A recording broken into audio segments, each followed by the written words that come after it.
کرام،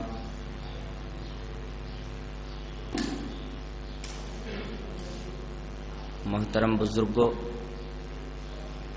نوجوان بھائیوں، پیارے بچوں، پردہ نشین ماں اور بہنوں،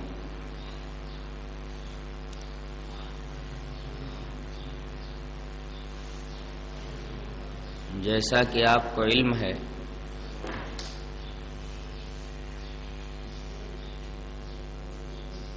کہ آج کا موضوع بحث علم غیب ہے۔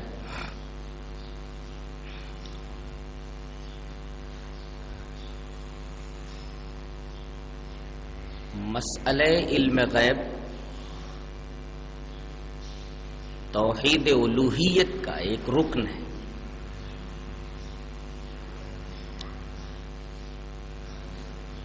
جو آدمی اللہ کے علاوہ کسی اور میں علم غیب ثابت کرنے کی کوشش کرتا ہے، وہ در حقیقت اللہ کے علاوہ اس شخص کو بھی الہ مانتا ہے۔ ایک جگہ اللہ تبارک و تعالی نے ارشاد فرمایا، قُلْ لَا يَعْلَمُ مَنْ فِي السَّمَاوَاتِ وَالْأَرْضِ الْغَيْبَ إِلَّا اللَّهُ وَمَا يَشْعُرُونَ أَيَّانَ يُبْعَثُونَ۔ آپ فرما دیجئے کہ آسمانوں اور زمینوں میں جو ہستیاں بھی ہیں، یہ غیب کا علم نہیں جانتی سوائے اللہ کے۔ اس آیت کریمہ سے دو باتیں معلوم ہوئی۔ ایک بات تو یہ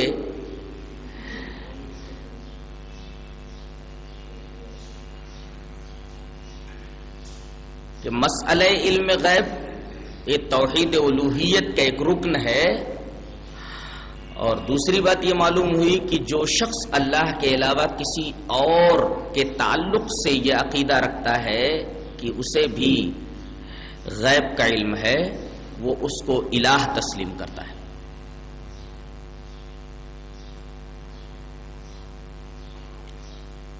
آئیے سب سے پہلے کچھ احادیث آپ کے سامنے میں پیش کر دوں، جس سے یہ واضح ہو جائے گا کہ اللہ کے علاوہ کسی کو غیب کا علم نہیں۔ اور اس کے بعد کچھ واقعات آپ کے سامنے پیش کروں گا، جن واقعات سے یہ معلوم ہوگا کہ اللہ کے علاوہ کسی کو غیب کا علم نہیں۔ پہلی حدیث اس طرح ہے، وعن عائشہ رضی اللہ تعالی عنہا قالت من حدثک ان محمدا رأى ربه فقد كذب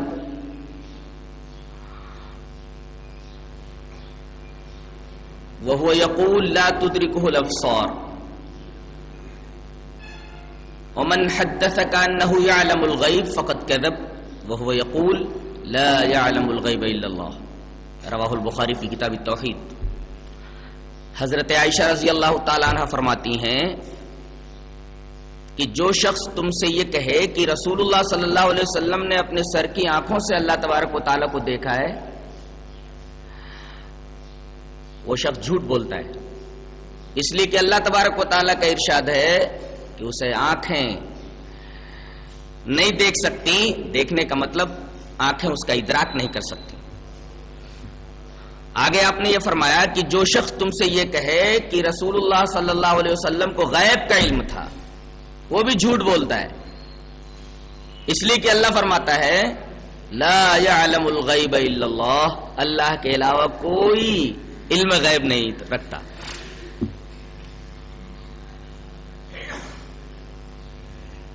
یہ آیت کریمہ صاف طور پر اللہ کے علاوہ کسی اور کے اندر علم غیب کی نفی کرتی ہے۔ دوسری حدیث عن ابن عباس رضی اللہ تعالی عنہما قال مات انسان کان رسول اللہ صلی اللہ علیہ وسلم یعودہ فمات باللیل فدفنوه لیلا فلما اصبح اخبروه فقال ما منعكم ان تعلموني قالوا كان الليل فكرهنا وكان ظلمة ان نشق عليه فاتى قبره فصلى عليه رواه البخاری فی کتاب الجنائز. حضرت ابن عباس رضی اللہ تعالیٰ عنہما فرماتے ہیں کہ ایک آدمی جس کی نبی کریم صلی اللہ علیہ وسلم عیادت کرنے کے لیے جایا کرتے تھے، جو بیمار تھا، وہ مر گیا. رات میں مر گیا اور لوگوں نے رات ہی میں اس کو دفن کر دیا. جب صبح ہوئی تو لوگوں نے آپ کو بتلایا کہ وہ آدمی جو بیمار تھا اور جس کی عیادت کے لیے آپ جایا کرتے تھے وہ مر گیا، اور رات میں مرا، رات ہی میں ہم لوگوں نے اس کو دفن کر دیا. نبی کریم صلی اللہ علیہ وسلم نے فرمایا ارے تم لوگوں نے مجھے بتایا کیوں نہیں؟ ما امرکم ان تعلمونی، یہ جملہ بتا رہا ہے کہ تم لوگوں نے مجھے اس کے مرنے کی، اس کے تجہیز و تکفین کی خبر کیوں نہیں دی؟ اس جملے سے واضح ہے کہ نبی کو غیب کا علم نہیں تھا. اب جب نبی کو غیب کا علم نہیں تو اور لوگوں کے تعلق سے یہ عقیدہ رکھنا کہ ان کو غیب کا علم ہے، سب سے بڑی جہالت، سفاہت اور حماقت ہے.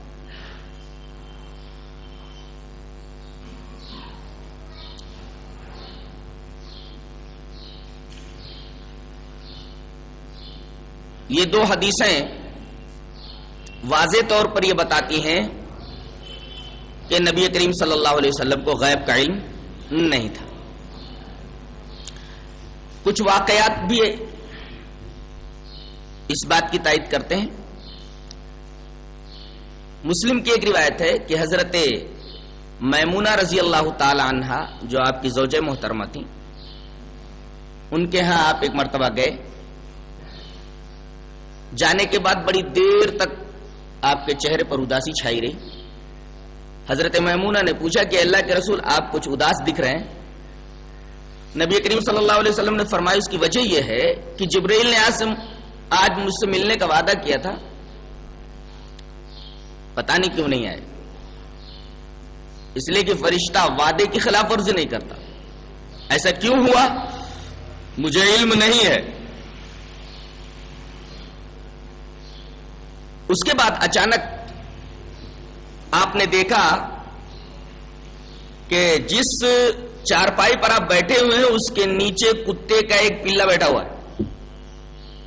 مسلم شریف کی روایت ہے کہ رسول اللہ صلی اللہ علیہ وسلم نے اس کتے کو باہر نکلوایا اور جہاں کتا بیٹھا ہوا تھا اس پر پانی چھڑکوایا.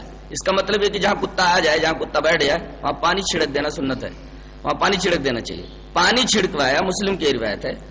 اور تھوڑی ہی دیر بعد حضرت جبرائیل علیہ السلام تشریف لائے اور انہوں نے یہی وجہ بتائی کہ میں آنے والا تھا لیکن کمرے میں اس وجہ سے داخل نہیں ہوا اس لیے کہ وہاں کتا بیٹھا ہوا تھا.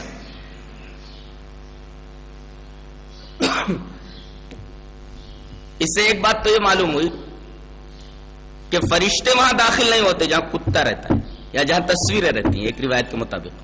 اور دوسری بات یہ معلوم ہوئی کہ نبی کو غیب کا علم نہیں ہوتا، اس لیے کہ آپ اداس تھے اس وجہ سے کہ جبرائیل وعدے کے مطابق ان سے ملنے کے لیے نہیں آئے.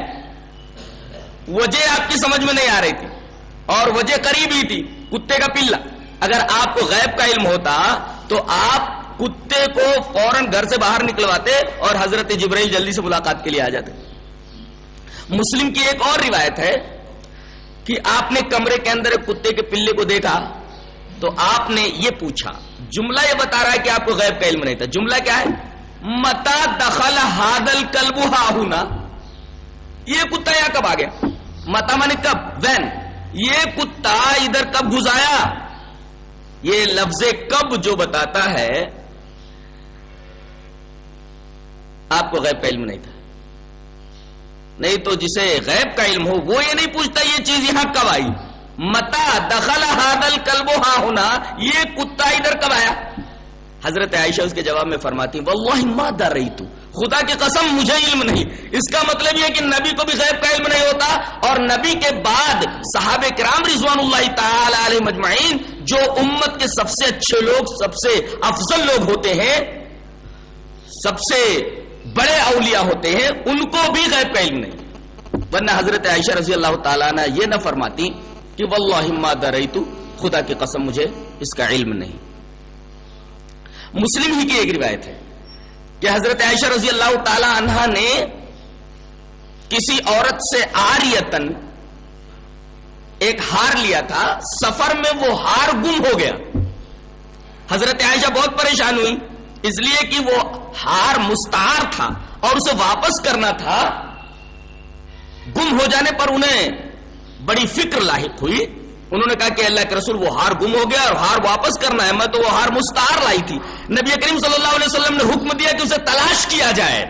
تلاش کیا جائے, یہ کہنا تلاش کیا جائے, نبی کریم صلی اللہ علیہ وسلم کے بارے میں علم غیب کی نفی ہو جاتی ہے. ورنہ جسے غیب کا علم ہو وہ یہ بتا دے گا ہار وہاں پڑا ہوا جا کر کے لے لو. وہ یہ نہیں کہتا اسے تلاش کرو. امتیوں کے سپرد یہ بات نہ کرتا کہ اس ہار کو تم تلاش کر کے لاؤ, اس لیے کہ اگر آپ کو غیب کا علم ہوتا تو آپ صحابہ کرام کو پریشان نہ کرتے, بلکہ فرما دیتے کہ ہار وہاں پڑا ہوا جا کر کے لے آؤ.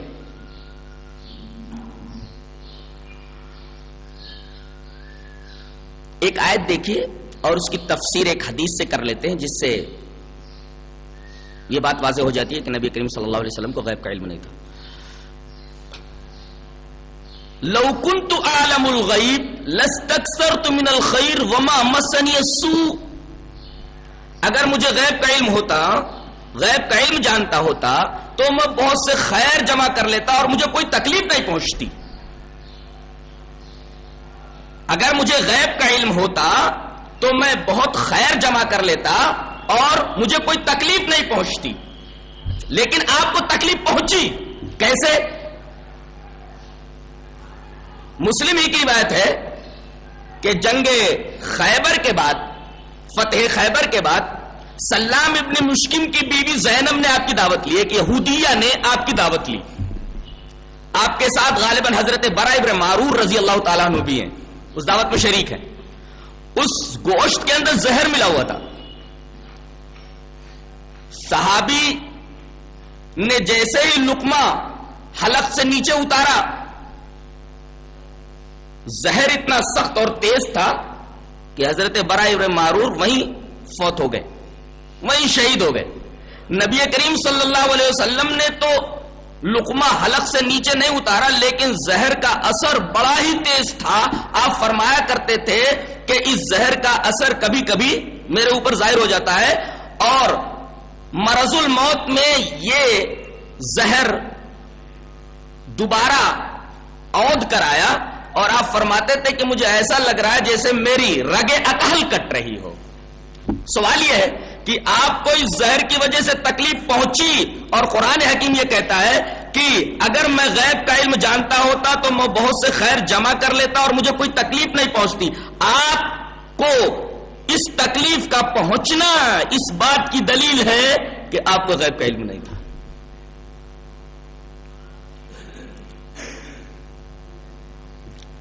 ایک حدیث پاک اور لے لیں. بعض لوگ یہ عقیدہ رکھتے ہیں کہ نبی کریم صلی اللہ علیہ وسلم جب تک زندہ تھے تب تک علم غیب کلی آپ کو نہیں تھا, لیکن انتقال کے بعد آپ کو علم غیب کلی عطا کر دیا گیا.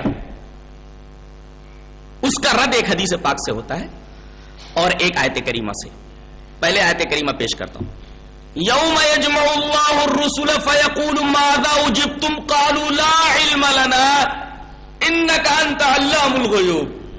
جس دن اللہ تبارک و تعالی رسولوں کو جمع کرے گا اور وہ پوچھے گا ماذا اجبتم, تمہاری امتوں کی طرف سے تمہیں کیا جواب ملا, تو قالوا تمام کے تمام رسول یہ بولیں گے لا علم لنا, ہمیں اس بات کا علم نہیں ہے. جس میں جناب محمد رسول اللہ صلی اللہ علیہ وسلم بھی ہوں گے, اس لیے کہ الرسول کا جو لفظ ہے وہ عموم پر دلالت کر رہا ہے. سارے کے سارے رسولوں سے یہ بات پوچھی جائے گی کہ تمہاری امتوں کی طرف سے تمہیں کیا جواب ملا, تو تمام رسول یہ بولیں گے کہ ہمیں علم نہیں. اس کا مطلب یہ کہ انتقال کے بعد بھی انہیں علم غیب کلی نہیں ملا. حدیث پاک دیکھیے، وان سہل بن سعد رضی اللہ تعالی عنہ قال قال رسول اللہ صلی اللہ علیہ وسلم انی فرتکم علی الحوض من مر علی شرب ومن شرب لم یظمأ ابدا سیردن علی اقوام اعرفهم ويعرفوننی ثم يحال بینی وبینہم فاقول انهم منی فیقال انک لا تدری ما احدثوا بعدک فاقول سحقا سحقا لمن غیر بعدی. رواہ البخاری فی کتاب الرقاق. حضرت امام بخاری سے حدیث پاک کو کتاب الرقاق میں لائے. سہل بن سعد ساعدی فرماتے ہیں کہ رسول اللہ صلی اللہ علیہ وسلم نے فرمایا میں تم سے پہلے حوض کوثر پر پہنچ جاؤں گا تو جو میرے پاس سے حوض کوثر کے پاس سے گزرے گا وہ میرے ہاتھ سے جام لے گا، پیے گا، اور جو ایک مرتبہ میرے ہاتھ سے جام کوثر پی لے گا اسے کبھی پیاس نہیں لگے گی. لم یظمأ ابدا، بخاری کی روایت. اتنے میں کچھ لوگ آتے دکھائی دیں گے اور میں انہیں پہچان رہا ہوں گا، وہ مجھے پہچان رہے ہوں گے، یعنی وہ میرے امتی ہوں گے. جیسے ہی وہ میرے قریب آنا چاہیں گے فرشتے ان کو روک دیں گے. میں کہوں گا ارے بھائی ان کو آن دو. فاقول انہم منی، میرے امتی ہے یہ. فیقال، تو آپ سے فرشتے یہ بولیں گے انک لا تدری ما حدثوا بعدک، آپ کو علم نہیں ہے کہ انہوں نے آپ کے بعد کیا کیا بدعتیں ایجاد کر لی تھی، یہ بدعتی لوگ ہیں. اس کا مطلب یہ کہ نبی کو انتقال کے بعد بھی غیب کا علم نہیں ملا، انتقال سے پہلے بھی علم غیب کلی نہیں تھا، علم غیب آپ کو حاصل نہیں تھا، اور انتقال کے بعد بھی آپ کو غیب کا علم نہیں تھا. اس لیے کہ فرشتے یہ بول رہے ہیں کہ آپ کو یہ علم نہیں، آپ کو اس بات کا علم نہیں کہ انہوں نے آپ کے انتقال کے بعد کیا کیا چیزیں دنیا میں دین کے نام پہ ایجاد کر لی تھی. یہ سارے کے سارے بدعتی لوگ ہیں. نبی کریم صلی اللہ علیہ وسلم یہ سن کر فرمائیں گے سوقا سوقا لمن غیر بعدی، ارے ہٹاؤ ہٹاؤ ان کو جنہوں نے میرے بعد دین کے اندر تبدیلیاں کر دی تھی.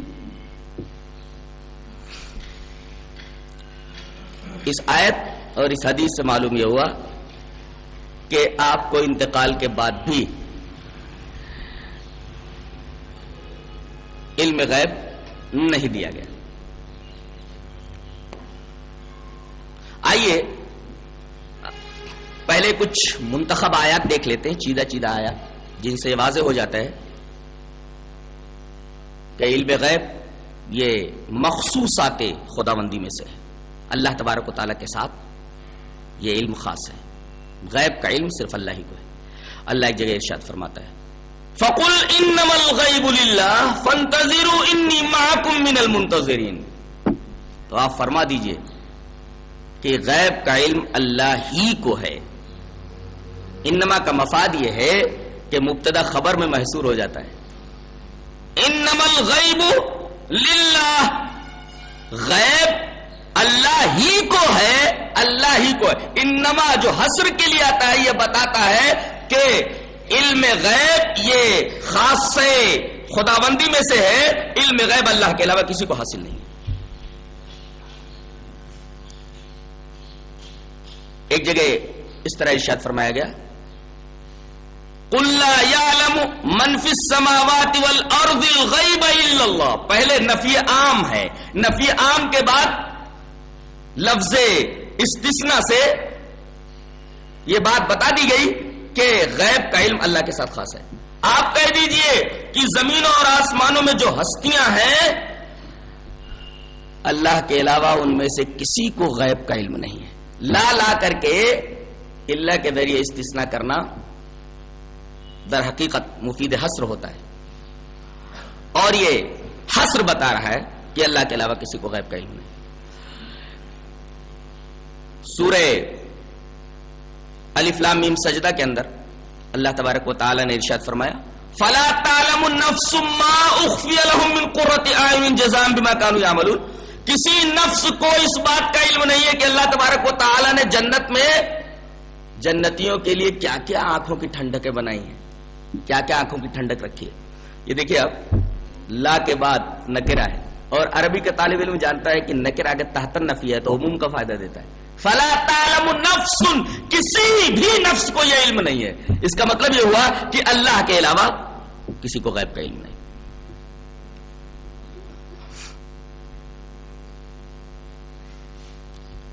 ایک جگہ ہی ارشاد فرمایا گیا تلک من انباء الغیب نوحیہا الیک ما کنت تعلمہا انت ولا قومک من قبل ھذا. یہ غیب کی خبریں ہیں، ان غیب کی خبروں کو ہم آپ کی طرف وحی کر رہے ہیں. ما كنت تعلمها انت ولا قومك من قبل هذا. میرے اس خبر دینے سے پہلے نہ تو آپ کو اس واقعے کا علم تھا نہ تو آپ کی قوم کو. صاف صاف یہ بتا دیا گیا رسول کو خطاب کر کے کہ نوح کا یہ جو قصہ بیان کیا گیا ہے،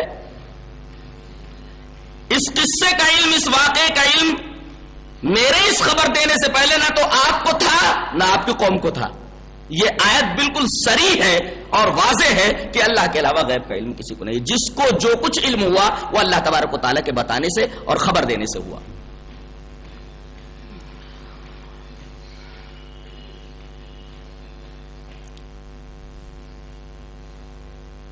ایک جگہ نوح کی زبان سے کہلوایا گیا، قُلْ لَا أَقُولُ لَكُمْ عِنْدِي خَزَائِنُ اللَّهِ وَلَا أَعْلَمُ الْغَيْبَ وَلَا أَقُولُ لَكُمْ إِنِّي مَلَكٌ. عجیب بات تو یہ ہے کہ تینوں یہ عقیدے جو یہاں بیان کیے گئے ہیں، مسلمانوں کے اندر یہ تینوں عقیدے موجود ہیں. رسول اللہ صلی اللہ علیہ وسلم باتائے الہی مختار کل ہیں. پہلے جملے کے اندر اس کی تردید ہے. آپ فرما دیجئے لا اقول لکم، میں تم سے یہ نہیں کہتا عندی خزائن اللہ، میرے پاس اللہ کے خزانے ہیں. اللہ، میرے پاس اللہ کے خزانے ہیں، میں یہ نہیں بولتا. اللہ تبارک و تعالی نے کہلوا دیا تمام نبیوں سے کہ تم کہہ دو کہ نبی کے پاس خزانے نہیں ہوتے کہ وہ جس کو چاہے دے جس کو چاہے نہ دے. خزانے صرف اللہ کے پاس ہیں. قُلْ لَا أَقُولُ لَكُمْ عِنْدِي خَزَائِنُ اللَّهِ. باتائے الہی بھی مختار کل نہیں ہوتا.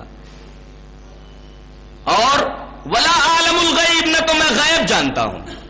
وَلَا أَقُولُ لَكُمْ إِنِّي مَلَكٌ، یہ بھی نہیں کہتا کہ میں فرشتہ ہوں، میں نور کا بنا ہوا ہوں. یہ تینوں عقیدے بدقسمتی سے امت مسلمہ میں موجود ہیں.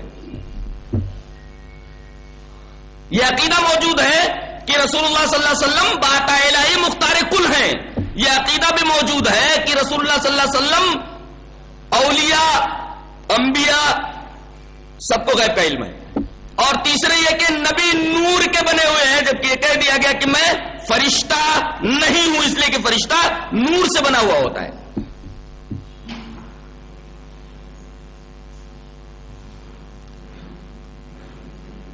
اب آئیے یہ دیکھ لیں کہ مخلوقات میں ایک محترم مخلوق فرشتے، ان کو بھی غیب کا علم نہیں ہے. اللہ تبارک و تعالی نے ارشاد فرمایا وَعَلَّمَ آدَمَ الْأَسْمَاءَ كُلَّهَا ثُمَّ عَرَضَهُمْ عَلَى الْمَلَائِكَةِ فَقَالَ أَنبِئُونِي بِأَسْمَاءِ هَؤُلَاءِ إِن كُنتُمْ صَادِقِينَ قَالُوا سُبْحَانَكَ لَا عِلْمَ لَنَا إِلَّا مَا عَلَّمْتَنَا إِنَّكَ أَنْتَ الْعَلِيمُ الْحَكِيمُ. آدم کو اللہ تبارک و تعالی نے تمام اسماء سکھا دیے، پھر ان اسماء کو فرشتوں کے اوپر پیش کیا اور کہا کہ اگر تم سچے ہو تو ان کے نام بتا دو. انہوں نے اپنی لا علمی کا اظہار کیا، کہا قالوا سبحانک لا علم لنا الا ما علمتنا، اے اللہ ہمیں ان کا علم نہیں ہے، ان چیزوں کے اسماء کا علم نہیں ہے، تو نے تو ہمیں جتنا علم دے دیا ہے بس اتنا علم ہمارے پاس ہے. قالوا سبحانک لا علم لنا الا ما علمتنا. یہ نوری مخلوق ہے جس کی زبان سے کہلوا دیا گیا کہ نوری مخلوق کو یعنی فرشتوں کو بھی غیب کا علم نہیں ہے، انہیں اتنا ہی علم ہے جتنا اللہ تعالیٰ نے بتا دیا. اس کے بعد ایک ناری مخلوق ہے، جنوں کی تخلیق آگ سے ہوئی ہے، یہ نار سے بنائی ہوئی، آگ سے بنائی ہوئی مخلوق ہے. اس کے بارے میں سورہ سبا کے اندر اللہ تبارک و تعالیٰ نے ارشاد فرمایا کہ اللہ تبارک و تعالیٰ نے جنوں کو مسخر کر دیا تھا حضرت سلیمان علیہ السلام کے لیے. جو چاہتے آپ جنوں سے کام لیتے. آپ کو بیت المقدس کی تعمیر کرنی تھی، بیت المقدس کی تعمیر کے لیے بہت دور دور سے پہاڑوں پر سے بڑے بڑے پتھر اٹھا کر لانے پڑتے تھے، اور یہ کام حضرت جنوں سے لیا کرتے تھے. اسی دوران ان کی موت آ گئی. اپنے حجرے میں کھڑے ہوئے ہیں اور حجرہ ایسی جگہ پر تھا کہ آپ جنوں کے اوپر اور تعمیر کے اوپر پوری نگاہ رکھ رہے تھے، اور جن بھی آپ کو مسلسل دیکھ رہے تھے کہ آپ وہاں موجود ہیں. اسی دوران جبکہ آپ اپنی لاٹھی کے اوپر، اپنی عصا کے اوپر کھڑے ہوئے ہیں، موت آ گئی. اللہ تبارک و تعالی نے ان کو اس طریقے سے اس لاٹھی کے اوپر کھڑا کر رکھا کہ جن یہ سمجھتے رہے کہ یہ آدمی زندہ ہے، حضرت سلیمان زندہ ہے، اور وہ کام مسلسل کرتے رہے. اس طرح بیت المقدس کی تعمیر ہوئی. اللہ تبارک و تعالی نے اس واقعے کو اس طرح نقل فرمایا ہے، فلما قضینا علیہ الموت ما دلهم علی موته الا دابۃ الارض تاکل من ساعته فلما خر تبینت الجن ان لو كانوا يعلمون الغیب ما لبثوا في العذاب المهین. کہتے ہیں کہ اسی دوران جب بیت المقدس کی تعمیر ہو رہی تھی اور حضرت سلیمان کی یہ تمنا تھی کہ میری حیات ہی میں یہ کام مکمل ہو جائے، لیکن اسی دوران اللہ کی طرف سے ان کا بلاوا آ گیا. کسی کو ان کی موت کا پتہ نہیں چلا. ما دلهم علی موته، کسی نے ان کی موت نہیں بتلائی کہ یہ مر گئے کہ زندہ ہے. الا دابۃ الارض تاکل من ساعتہ، وہ کیڑا، اس کیڑے نے بتایا کہ یہ آدمی مر چکا ہے، جو کیڑا برابر ان کی لکڑی کو کھا رہا تھا. جیسے ہی بیت المقدس کی تعمیر مکمل ہوئی، ادھر کیڑے نے نیچے سے پوری لاٹھی کو کھوکھلا کر دیا اور حضرت سلیمان علیہ السلام گر پڑے. فلما خر، جب لاٹھی کمزور ہو گئی، کیڑے نے کھا لیا اور لاٹھی جب گری، لاٹھی کے ساتھ آپ بھی گرے. تبینت الجن، لما کے بعد لما کی جزا آئی ہے، لما شرط کے لیے ہے. فلما خر، جب حضرت سلیمان گرے، تبینت الجن، تب جا کر کے جنوں کو علم ہوا. شرط کے بعد جزا آتی ہے. جب وہ گرے تب جنوں کو علم ہوا کہ ارے یہ آدمی تو بہت پہلے ہی مر چکا تھا، اور افسوس کرنے لگے. اللہ کانوا یعلمون الغیب، کاش کی انہیں غیب کا علم ہوتا تو ما لبثوا فی العذاب المہین، تو اس رسوا کن تکلیف کے اندر وہ نہ ٹھہرتے، بھاگ جاتے کام چھوڑ کر کے. اس کا مطلب یہ کہ جنوں کو غیب کا علم نہیں. جو آدمی یہ دعویٰ کرتا ہے کہ میں نے جنوں کو اپنے قبضے میں کر لیا ہے اور جن یہ بتا دیتا ہے کہ فلاں چیز کہاں چھپی ہوئی، فلاں چیز کہاں، جھوٹا ہے. اولاً تو یہ معاملہ تسخیر جنات کا یہ خاص ہے حضرت سلیمان علیہ السلام کے لیے. اللہ تعالیٰ نے جنوں کو مسخر کیا تھا صرف سلیمان علیہ السلام کے لیے. کوئی کاہن، کوئی بابا یہ اگر دعویٰ کرے کہ میرے پاس موکل ہے یعنی جن ہے، میں جو چاہوں کام لے لوں، وہ قرآن کے خلاف بات کر رہا، سب سے بڑا جھوٹا ہے وہ. اور عجیب بات تو یہ کہ یہ لوگ جو دعویٰ کرتے ہیں کہ ہمارے پاس جن موکل ہے، یہ اتنے غریب ہوتے ہیں، اتنے چیٹر ہوتے ہیں، اتنے شریر اور بدماش ہوتے ہیں کہ ان کی کمائی ٹوٹل حرام کی ہوتی ہے. اگر ان کے پاس اس طریقے کا موکل ہو تو یہ بڑی بڑی بلڈنگیں بنا لے. لیکن ہم یہ دیکھتے ہیں کہ جتنے بابا ہیں، اللہ تبارک و تعالیٰ کا عذاب کچھ ان لوگوں کے اوپر اس طریقے کا ہے کہ سیدھے سے ان کی مالی حالت نظر نہیں آتی. جو بھی بابا ہے دیکھیں اس کی حالت بہت خراب رہتی ہے، بہت خراب حالت میں رہتے ہیں. اگر ان کے پاس جنات ہیں اور موکل ہیں تو یہ موکلوں سے سب کچھ کیوں کرا نہیں لیتے؟ یہ 10 روپے کے اوپر، 50 روپے کے اوپر، 100 روپے کے اوپر تعویذیں کیوں بیچتے ہیں، گنڈے کیوں بیچتے ہیں؟ تو جنوں کی تسخیر یہ صرف اور صرف سلیمان علیہ السلام کے لیے مخصوص ہے. اور دوسری بات یہ معلوم ہے کہ جنوں کو غیب کا علم ہے ہی نہیں.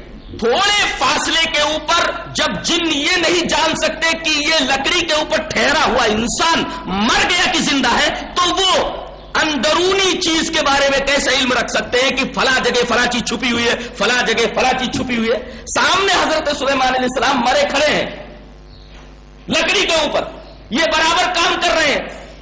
ان کو تھوڑے سے فاصلے کے اوپر اس بات کا علم نہیں ہے کہ لکڑی کے اوپر کھڑا ہوا ٹھہرا ہوا یہ شخص زندہ ہے کہ مردہ ہے. کیسے کہا جا سکتا ہے کہ جنوں کو غیب کا علم تھا یا جنوں کو غیب کا علم ہے؟ قرآن حکیم بولتا ہے کہ جس طرح ملائکہ کو، نوری مخلوق کو غیب کا علم نہیں، اسی طریقے سے ناری مخلوق، آگ سے بنائی ہوئی مخلوق یعنی جنوں کو بھی غیب کا علم نہیں ہے. اس بات پر نص صریح موجود ہے. رہا رسولوں کا معاملہ، جو امت کا خلاصہ ہوتے ہیں ان کے بارے میں تو بات معلوم ہو گئی. اللہ تبارک و تعالیٰ نے خود ان کو مامور کر دیا اس بات پر کہ اپنی زبان سے تم بول دو کہ غیب کا علم صرف اللہ کے لیے. فقل، مامور کیا گیا، تم بولو. اللہ یہ بھی بول سکتا تھا کہ غیب کا علم کسی کو نہیں، لیکن انبیاء کرام کو حکم دیا کہ تم بولو.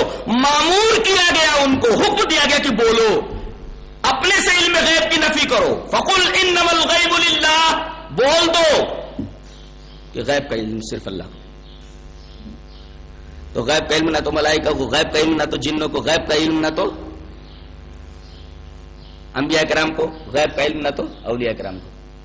سب سے بڑے اولیاء کون؟ صحابہ کرام. صحابہ کرام کو غیب کا علم نہیں تھا تو دوسرے لوگوں کو غیب کا علم کیسے ہو سکتا ہے؟ اب آئیے ایک آیت کریمہ دیکھ لیتے ہیں، اس کے بعد میں نے جو خطبہ مسنونہ کے بعد آیت پڑھی ہے اس کے عالمانہ شرح کریں گے. پہلے ایک آیت کریمہ دیکھیں. اس آیت کریمہ پر ہم سرسری طور پر گزر جانا چاہ رہے ہیں، حالانکہ اس آیت کریمہ کا ہر ٹکڑا علم غیب کی نفی کرتا ہے. دیکھیں، یسألونک عن الساعۃ ایان مرساها قل انما علمها عند ربی، یہ پہلا جملہ ہے. قل انما علمها عند ربی. دوسرا جملہ لا یجلیها لوقتها الا هو. تیسرا جملہ ثقلت فی السماوات والارض لا تأتیکم الا بغتہ. یسألونک کأنک حفی عنہا قل انما علمها عند اللہ ولکن اکثر الناس لا یعلمون. پہلا ٹکڑا دیکھیں، یہ لوگ آپ سے قیامت کے بارے میں سوال کرتے ہیں کہ قیامت کب آئے گی. ایان مرساها، قل آپ کہہ دیجئے انما علمها عند ربی، اس کا علم صرف اور صرف میرے رب کے پاس ہے. یہاں بھی دیکھیں مبتدا خبر میں محصور ہے اس لیے کہ انما ہے. انما علمها عند ربی، اس کا علم میرے رب ہی کو ہے. یہ ترجمہ ہوا، مبتدا خبر میں محصور ہے. انما کا مفاد یہ ہے کہ مبتدا خبر میں محصور ہو جاتا ہے، یعنی غیب میرے رب ہی کے پاس ہے، غیب کا علم میرے رب کے علاوہ کسی کے پاس نہیں ہے. یہ پہلا ٹکڑا ہے، قل انما علمها عند ربی. اچھا، دوسرا ٹکڑا لا یجلیها لوقتها الا هو، اس کے وقت کو ظاہر نہیں کر سکتا کوئی سوائے اس کے. یہاں لا نفی عموم کے بعد لفظ الا جو کہ استثنائی لفظ ہے وہ استعمال کیا گیا. یہ بھی حصری کا فائدہ دیتا ہے کہ قیامت کا ایگزیکٹ وقت کون ظاہر کرے گا؟ اللہ کے علاوہ کوئی نہیں ظاہر کر سکتا. لا یجلیها لوقتها الا هو. تیسرا ٹکڑا ثقلت فی السماوات والارض، یہ آسمانوں اور زمینوں میں بھاری ہو چکی ہے قیامت. کیا مطلب ہے اس کا؟ یعنی زمین اور آسمان میں جتنی بھی مخلوق ہے یہ متمنی ہے، خواہش رکھ رہی ہے کہ اسے علم ہو جائے کہ قیامت کب آئے گی. یہ تیسرا ٹکڑا بھی بتا رہا ہے کہ جب کائنات کی ہر شے، انبیاء، اولیاء، فرشتے، سب کے سب یہ متمنی ہے، آرزو مند ہے، خواہش مند ہے کہ ہمیں معلوم ہو جائے کہ قیامت کا علم کب ہے. تو خواہش کرنا اس بات کی دلیل ہے، آرزو کرنا اس بات کی دلیل ہے، تمنا کرنا اس بات کی دلیل ہے کہ ان کو غیب کا علم نہیں ہے. یہ تیسرا ٹکڑا بھی بتا رہا ہے کہ اللہ کے علاوہ کسی کو کم سے کم قیامت کے بارے میں جو غیب ہے کسی کو علم نہیں. لا تأتیکم الا بغتہ، وہ آئے گی تو اچانک آئے گی. یہاں بھی دیکھیے لا نفی عموم کے بعد اللہ سے استثناء ہے، یعنی وہ نہیں آئے گی مگر اچانک ہی. اچانک آ جانے کا مطلب کیسے؟ پہلے کسی کو خبر ہی نہیں دی گئی، ورنہ اچانک کا کوئی مطلب ہی نہیں ہوتا. اچانک آ جائے گی یعنی کسی کو علم ہوگا ہی نہیں، اچانک آ جائے گی. یہ ٹکڑا بھی بتا رہا ہے کہ غیب کا علم اللہ کے علاوہ کسی کو نہیں، خاص طور سے علم الساعہ، قیامت کے وقوع کا علم. لا تأتیکم الا بغتہ یسألونک کأنک حفی عنہا. اللہ فرما رہا ہے یہ آپ سے قیامت کے بارے میں ایسا پوچھ رہے ہیں کأنک حفی عنہا، گویا کہ آپ اس کے عالم ہیں. حفی عنہا عالم بہا، وہ آپ سے ایسا سوال کر رہے ہیں قیامت کے بارے میں جیسے آپ کو اس کا علم ہو. یہ انداز بیان بتا رہا ہے کہ آپ کو اس کا علم نہیں ہے. یسألونک، وہ آپ سے غیب کے بارے میں یعنی علم الساعہ کے بارے میں پوچھ رہے ہیں کأنک حفی عنہا، جیسے آپ کو اس کا علم ہو. انداز بیان بتا رہا ہے کہ نبی کو کم سے کم علم الساعہ کے بارے میں علم نہیں ہے. حفی عنہا عالم بہا، وہ آپ سے اس طرح سوال کرے گویا آپ جانتے ہو اس کے بارے میں، یعنی آپ کو اس کا علم نہیں ہے. یہ طرز تعبیر، یہ طرز ادا، یہ اسلوب بتا رہا ہے، یہ انداز بیان بتا رہا ہے کہ آپ کو غیب کا علم نہیں، خاص طور سے علم الساعہ کے بارے میں. یسألونک کأنک حفی عنہا. اس کے بعد آخری ٹکڑا قل انما علمها عند اللہ. انما کے ذریعے پھر حصر کیا گیا، اس کا علم اللہ ہی کے پاس ہے. اچھا، اگر کوئی اس کے خلاف عقیدہ رکھے تو اللہ نے فرمایا جاہل ہے، اس کے پاس علم نہیں ہے. ولیکن اکثر الناس لا یعلمون، لیکن اکثریت اس بات کو نہیں جانتی کہ کیا نہیں جانتی کہ غیب کا علم مخصوصات خداوندی میں سے ہے. یہ آخری ٹکڑا بھی بتا رہا ہے ولیکن اکثر الناس لا یعلمون کا ٹکڑا بھی بتا رہا ہے کہ غیب کا علم اللہ کے علاوہ کسی کو نہیں. جو ایسا عقیدہ رکھے وہ جاہل ہے، اس کے پاس علم نہیں ہے. علم کس بات کا نہیں ہے کہ غیب کا علم مخصوصات خداوندی میں سے غیب کا علم اللہ کے ساتھ مخصوص ہے. اس آیت کریمہ کا ٹکڑا ٹکڑا بتا رہا ہے کہ غیب کا علم صرف اور صرف اللہ تبارک و تعالیٰ کو ہے. اب آئیے اس ٹکڑے کی طرف جو ہم نے خطبہ مسنونہ کے بعد آپ کے سامنے پیش کیا تھا. پہلے ترجمہ دیکھ لیتے ہیں اس کا. پہلے ایک دفعہ ان آیتوں کو پڑھ دوں, اس کے بعد ترجمہ کرتا ہوں. عالم الغیب فلا یظہر علی غیبہ احدا الا من ارتضى من رسول فإنه يسلك من بين يديه ومن خلفه رصدا ليعلم ان قد ابلغوا رسالات ربهم واحاط بما لديهم واحصى كل شيء عددا. عالم الغیب ہے وہ, نہیں ظاہر کرتا ہے اپنے غیب پر کسی کو مگر جس رسول سے راضی ہو جائے. فَإِنَّهُ يَسْلُكُ مِن بَيْنِ يَدَيْهِ وَمن خَلْفِهِ رَصَدًا. اور اس اظہار کے وقت, غیب کے ظاہر کرنے کے وقت اس کے آگے پیچھے ایک نگراں چلتا رہتا ہے. اس کے اندر نہ تو کوئی چیز ڈال سکتا ہے نہ اس سے کوئی چیز لے سکتا ہے. ایک نگراں چلتا ہے آگے پیچھے. لیعلم قد ابلغوا, تاکہ اللہ یہ واضح کر دے. لیعلم کا مطلب اللہ جان لے, لیعلم اللہ واضح کر دے, تاکہ اللہ واضح کر دے ان قد ابلغوا رسالات ربهم, کہ انہوں نے اپنے رب کے پیغامات پہنچا دیے. یا ٹھہر کر ایک نقطہ ذہن میں رکھ لیں. رسول دو طریقے کا ہوتا ہے, ایک رسول ملکی اور ایک رسول انسی. جو رسول ہوتا ہے انسانی, ایک فرشتہ ہوتا ہے اس کو رسول بولا جاتا ہے. رسول مانے پیغام لے جانے والا. تو حضرت جبرائیل بھی رسول ہیں, پیغام لے جا رہے ہیں لوح محفوظ سے اللہ کی طرف سے رسول اللہ صلی اللہ علیہ وسلم تو قاصد ہوئے, رسول ہوئے. تو ترجمہ کیا کریں گے؟ لیعلم قد ابلغوا رسالات ربهم, کی رسول ملکی نے رسول بشری کے پاس اور رسول بشری نے پوری انسانیت کے پاس یہ پیغامات پہنچا دیے. لیعلم قد ابلغوا رسالات ربهم, رسول ملکی نے یعنی فرشتے نے رسول بشری تک پیغام پہنچایا اور رسول بشری نے اپنی امت تک یہ پیغامات پہنچا دیے. یہ مطلب ہے ابلغوا کے اندر جو ہم کی ضمیر ہے. لیعلم ان قد ابلغوا رسالات ربهم واحاط بما لديهم, اور ان کے پاس جو کچھ ہے, جو بھی علم ہے, اللہ کو ان کے علم کا احاطہ ہے. واحصى كل شيء عددا, اور اللہ تبارک و تعالی نے ہر چیز کو گن گن کر کے, چن چن کر کے احصا کر لیا, اس کا جمع کر لیا ہے, اسٹور کر لیا ہے. اس مقام پر کچھ بنیادی باتیں سمجھ لیتے, اس کے بعد آگے بڑھتے ہیں. دیکھیے, ایک ہے عالم غیب, ایک ہے عالم شہادہ. جیسے اللہ تبارک تعالیٰ کے بارے میں کیا کہا جاتا ہے؟ عالم الغیب والشہادہ, سورہ حشر میں.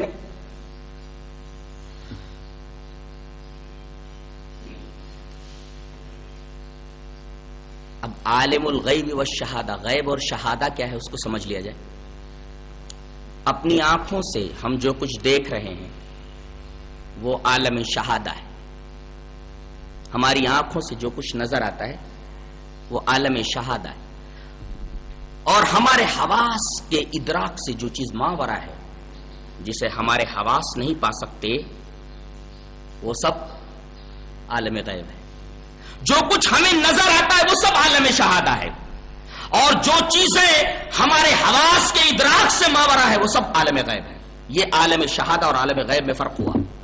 بالفاظ دیگر, جو چیزیں ہمارے دائرے حواس میں ہیں عالم شہادہ ہے, اور جو چیزیں ہمارے دائرے حواس سے باہر ہے اور حواس کے ادراک کے دائرے سے باہر ہے وہ سب عالم غیب ہے. یہ عالم غیب اور عالم شہادہ کا فرق ہے جو میں نے آپ کے سامنے بیان کیا. غیب کی بھی کچھ قسمیں ہیں. مثلا غیب اس کو بھی کہتے ہیں کہ اللہ کے کچھ بندوں کو وہ چیز معلوم رہی ہو اور بہت سارے لوگوں کو نہ معلوم رہی ہو. مثلا حضرت یوسف علیہ السلام کا قصہ, اللہ تبارک و تعالی نے فرمایا کہ اے نبی, یہ قصہ بیان کرنے سے پہلے آپ اس قصے سے غافل تھے, لیکن حضرت یوسف کے زمانے میں جو لوگ تھے ان کے لیے وہ غیب نہیں تھا، وہ شہادت، برابر ہے. اس لیے کہ حضرت یوسف علیہ السلام کی پوری زندگی جن لوگوں نے دیکھی ہے، یہ پورا کا پورا قصہ ان کے لیے شہادت ہے، لیکن ہمارے لیے غیب ہے. وہ ایک غیب اس کو بولتے ہیں. غیب کی ایک قسم یہ ہے کہ کچھ لوگوں کو اس کا علم تھا، لیکن بعد میں آنے والے لوگوں کو اس کا علم نہیں ہوا. تو بعد میں آنے والے لوگوں کے لیے وہ چیز غیب ہے، لیکن جو اس وقت موجود تھے ان کے لیے وہ شہادت ہے. غیب کی ایک قسم تو یہ، اور غیب کی ایک قسم یہ ہے کہ کوئی وہاں موجود نہیں تھا، کسی کو اس کا علم نہیں، لیکن عقلاً اس کا ادراک ممکن ہے. جیسے حضرت آدم علیہ السلام کی پیدائش. حضرت آدم علیہ السلام کی پیدائش اگرچہ اس وقت کوئی انسان موجود نہیں تھا، اگر موجود ہوتا تو حضرت آدم کی پیدائش، آدم کو سجدہ کرنے کا معاملہ، ساری چیزیں اس کے سامنے ہوتی، لیکن اس وقت کوئی تھا نہیں، اس وجہ سے کسی کو معلوم نہیں ہوا. اگر کوئی ہوتا تو معلوم ہو جاتا. غیب کی یہ دوسری قسم ہے. اور غیب کی تیسری قسم ہے جو ہمارے دائرے حواس سے باہر ہو، یعنی جیسے جنت، جہنم، جن، ملائکہ، جنت، دوزخ، یہ ساری کی ساری چیزیں، یہ غیب کی تیسری قسم ہے. یہ غیب کی تینوں قسمیں ذہن میں رکھے، اس کے بعد پھر ہم آگے بڑھتے ہیں. غیب کی ان قسموں کو ذہن نشین کرنے کے بعد آئیے علم کے ذرائع پہلے معلوم کر لیتے ہیں. جہاں تک میری معلومات ہے علم کے 4 ذرائع ہیں. پہلا ذریعہ وحی ہے. اللہ تبارک و تعالی کے حکم سے فرشتہ رسول کو آ کر بتاتا ہے. علم کا جو یہ ذریعہ ہے وہی جسے بولتے ہیں، یہ قطعی ہوتا ہے، بالکل یقینی. اس میں اشتباہ، التباس اور کوئی شک و شبہ نہیں ہوتا، بالکل قطعی ہوتا ہے علم کا یہ ذریعہ. وہی جو ہے یہ علم کا ذریعہ ہے. وہی کے ذریعے ہی تو رسول کو معلوم ہوا. قرآن جو کچھ ہے وہ وہی کی شکل میں آیا.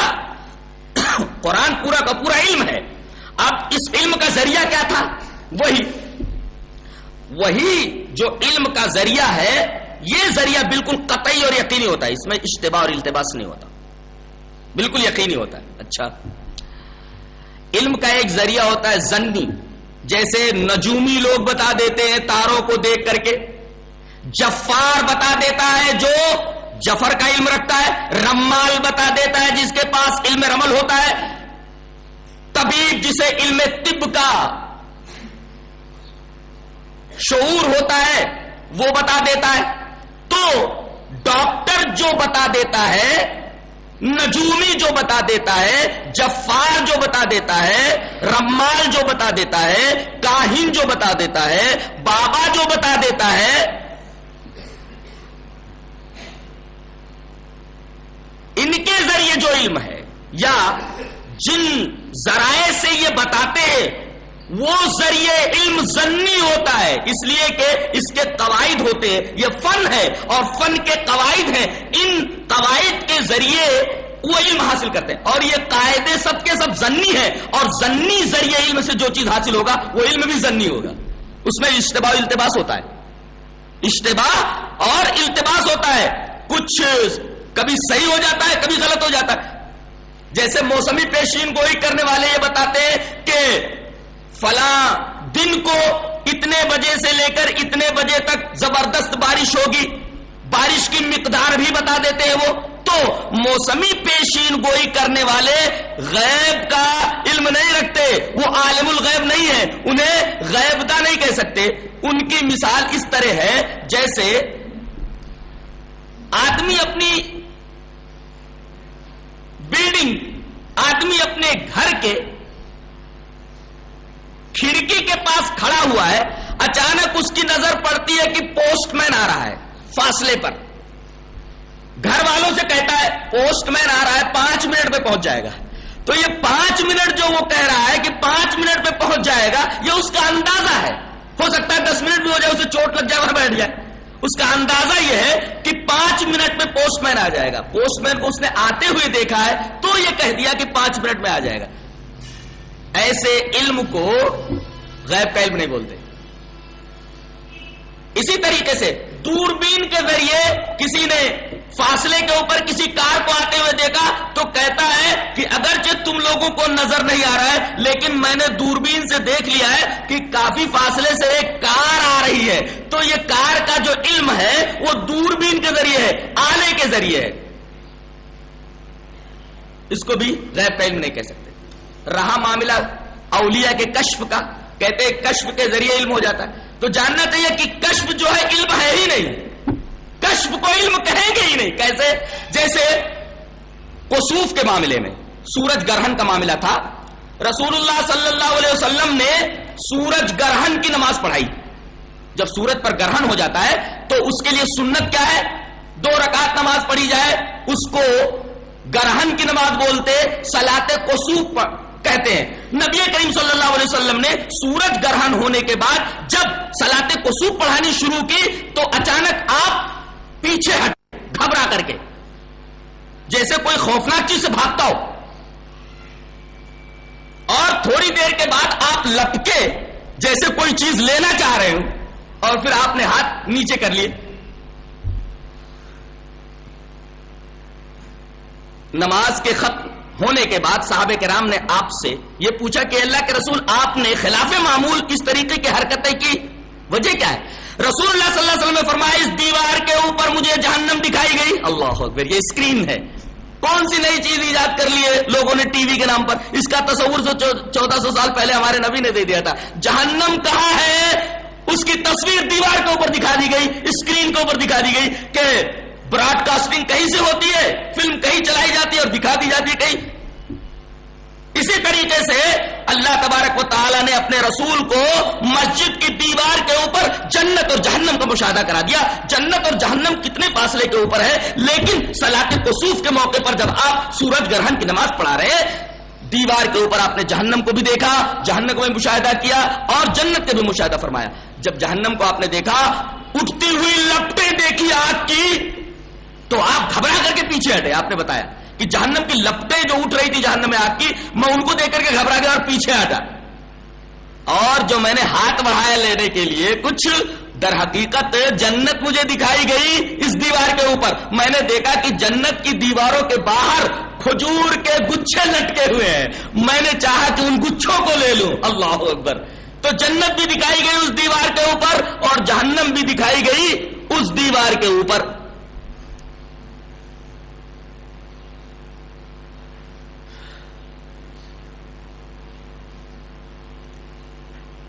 غور کریں, نبی کریم صلی اللہ علیہ وسلم کو جنت کہاں ہے, جہنم کہاں ہے, اس کو دکھا دیا گیا دیوار کے اوپر. یہ کیا ہے؟ کشف ہے. اس کو کیا بولتے ہیں؟ کشف. جو چیز چھپی ہوئی ہے اس کو کھول دینا, کشف. جیسے دروازہ بند ہو یا پردہ ہو تو کہتے ہیں اب حجاب ہے. پردہ ہٹا دیا گیا, سامنے چیز نظر آ گئی, اس کو کہتے ہیں کشف. ایسے ہی آپ کو دیوار کے اوپر جنت نظر آئی, آپ کو دیوار کے اوپر جہنم